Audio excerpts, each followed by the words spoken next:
Hi friends, நான் தான் உங்கள் சைஃபு பாய் பேசுகிறேன். சென்னை மதுரை வாயிலில் எஸ்பிபி கார்டன் இன்றைக்கி 200 கிலோ மட்டன் பிரியாணி, தவா ஃபிஷ் ஃப்ரை, எண்ணெய் கத்திரிக்காய், தயிர் பச்சடி, பிரெட் அல்வா, அப்புறமா சிக்கன் 65 இது எல்லாமே செய்கிறோம். நீங்கள் முழு வீடியோவும் பாருங்கள்.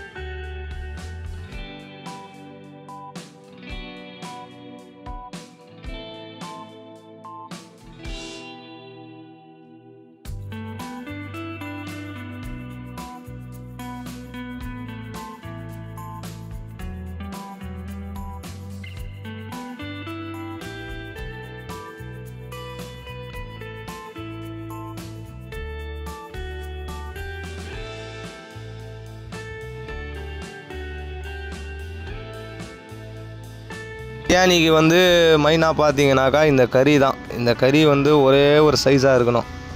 இப்போ பாருங்கள், நீங்கள் உங்களுக்கு எடுத்து போடுறாங்க. அந்த கறி எல்லாமே 12 கிலோ குட்டிங்க தான். இந்த மாதிரி பார்த்தீங்கன்னாக்கா கறி பிரியாணிக்கு சூப்பராக இருக்கும்.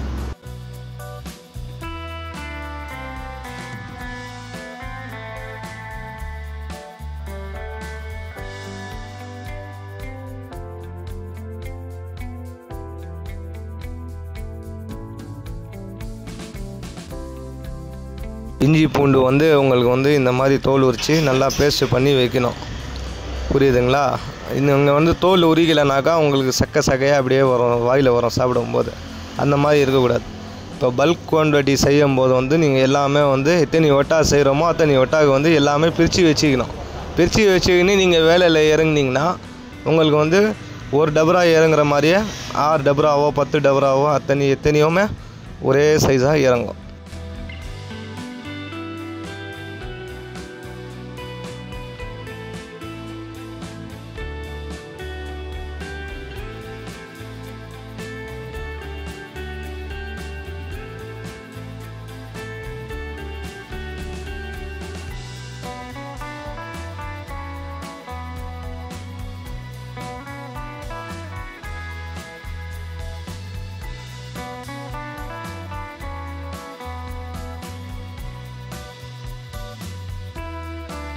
இது சீரக சம்பா அரிசி, மாலிக் தினார் பிராண்டு.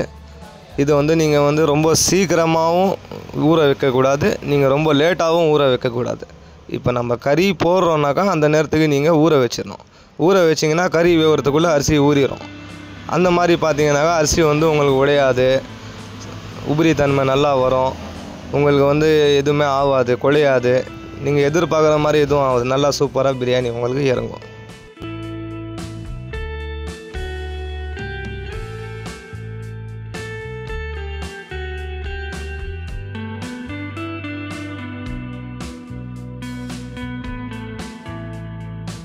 மிளகாய் தூள் நீங்கள் வெங்காயம் வதக்கிட்ட பிறகு நீங்கள் போட்டிங்கன்னா உங்களுக்கு நல்லா கலர் வரும். இது நல்லா வதக்கிட்ட பிறகு இதுக்கு அப்புறமா தான் நீங்கள் இஞ்சி பூண்டு சேர்க்கணும். இஞ்சி பூண்டு தோல் இல்லாமல் அரைச்சி நீங்கள் சுத்தமாக போடணும். அதுலேயே நீங்கள் பச்சை மிளகா கொஞ்சம் போட்டுக்கணும். இப்போ நம்ம எத்தனை கிலோ செய்கிறோமோ அதுக்கு அளவு இருக்குது. அந்த அளவுலாம் நான் கூடிய சீக்கிரத்தில் உங்களுக்கு நான் சொல்கிறேன்.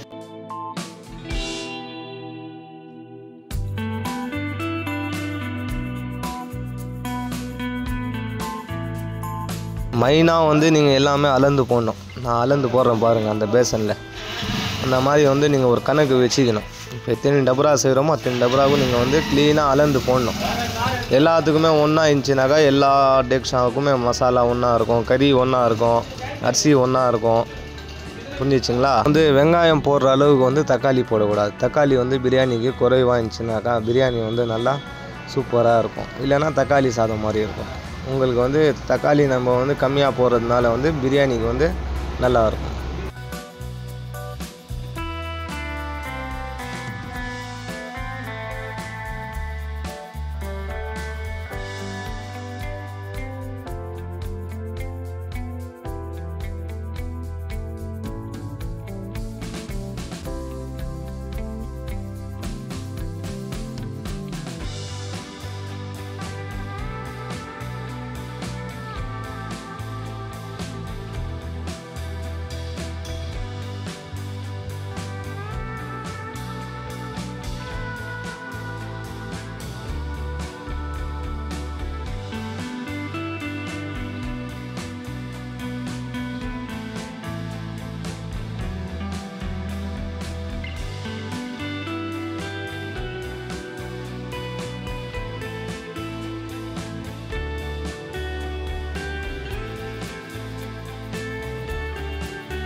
வஞ்சரம் மீன் வந்து 1500 பீஸு நம்ம வந்து போடுறோம். உங்களுக்கு வேணும்னா நீங்கள் வந்து கமெண்டில் சொல்லுங்கள், நான் கண்டிப்பாக வந்து அது வீடியோ எடுத்து உங்களுக்கு போடுறேன்.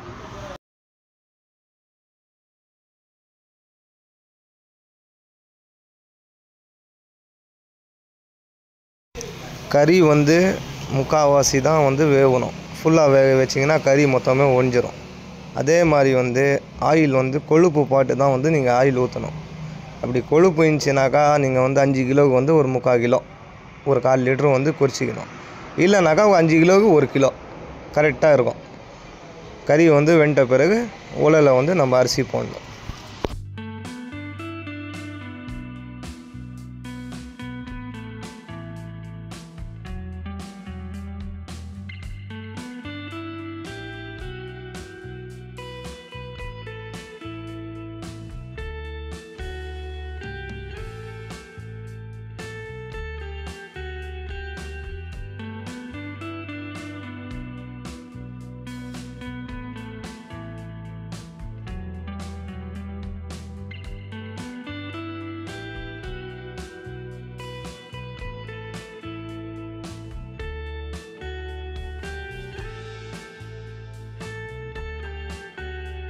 அரிசி வந்து நீங்கள் வந்து இந்த மாதிரி கூடையில் தான் வந்து நீங்கள் கழட்டி ஒரு 2 நிமிஷம் வச்சு அதுக்கப்புறமா தான் வந்து உலையில் போடணும்.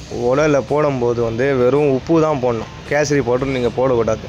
உங்களுக்கு தேவைன்னா நீங்கள் போட்டுக்கலாம், இல்லைனா நேச்சுரல் கலர் லைட் கலராக உங்களுக்கு வந்து பிரியாணி பார்க்குறதுக்கு நல்லாயிருக்கும். பாருங்கள்.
அரிசி போட்டு பிறகு வந்து நம்ம கரண்டி விட்டு பார்க்கணும், அந்த மசாலாவுக்கும் அந்த அரிசிக்கும் வந்து லெவலாக இருக்குதான்னு.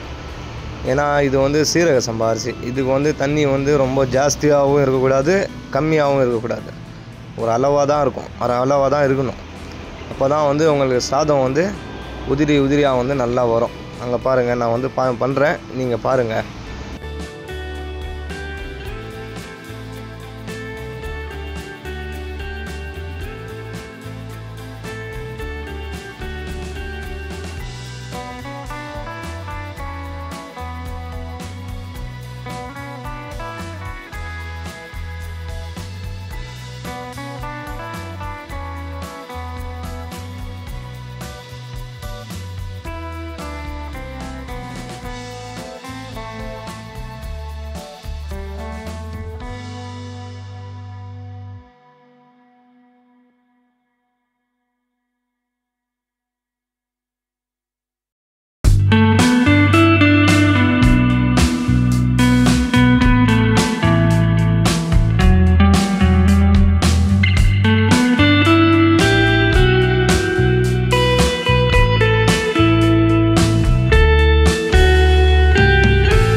தம்மா உடைக்கிறேன், எவ்வளோ உதிரியாக இருக்குது ஒட்டியா நீங்களே பாருங்கள். ஏன்னா இந்த மாதிரி கரண்டிக்கு ஒட்டாமல் இருந்துச்சுனாக்கா உங்களுக்கு வந்து ரொம்ப நல்லாயிருக்கும் சாப்பிட்றதுக்கு. பாருங்கள் எவ்வளோ சூப்பராக பிரியாணி ரெடி ஆகிருக்குதுங்க.